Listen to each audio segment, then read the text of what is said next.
এইভাবে যদি বাচ্চাদেরকে মাছের ডিমের ললিপপ বানিয়ে দেন, শুধু বাচ্চা কেন, বাচ্চা থেকে বুজুর্গ সবাই কিন্তু একেবারে খেয়ে শেষ করে দিবে।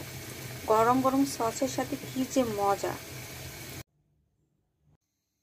রুই মাছের ডিম নিয়েছি 1 কাপ। এখানে একটা মাঝারি সাইজের আলু আমি সেদ্ধ করে ভালো করে ম্যাশ করে নিয়েছি, যাতে কোনো দলা না থাকে বা আলুর কোনো লাম্পস না থাকে।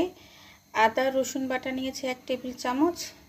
নিয়েছি এখানে আমি ধনে গুঁড়ো 1 টেবিল চামচ, হলুদ গুঁড়ো 1/2 চা চামচ, জিরা গুঁড়ো নিয়েছি 1/2 চা চামচ, লাল মরিচের গুঁড়ো নিয়েছি 1 টেবিল চামচ, কাঁচামরিচ কুচি, চালের গুঁড়ো নিয়েছি 1.5 টেবিল চামচ, পেঁয়াজ কুচি নিয়েছি, স্বাদ মতো লবণটাও আছে। সবগুলো আমি খুব ভালো করে হাত দিয়ে মেখে ছোট ছোট বল করে নিব। এই তো আমি সবগুলো গোল গোল করে বানিয়ে নিয়েছি। এখন ব্রেড ক্রাম্বসে আমি এটা গড়িয়ে নিব। তো প্রত্যেকটা বল আমি ব্রেড ক্রাম্বসে গড়িয়ে নিচ্ছি।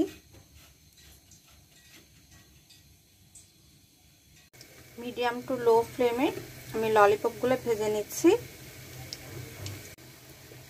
এইভাবে যদি বাচ্চাদেরকে মাছের ডিমের ললিপপ বানিয়ে দেন, শুধু বাচ্চা কেন, বাচ্চা থেকে বুজুর্গ সবাই কিন্তু একেবারে খেয়ে শেষ করে দিবে। গরম গরম সসের সাথে কি যে মজা।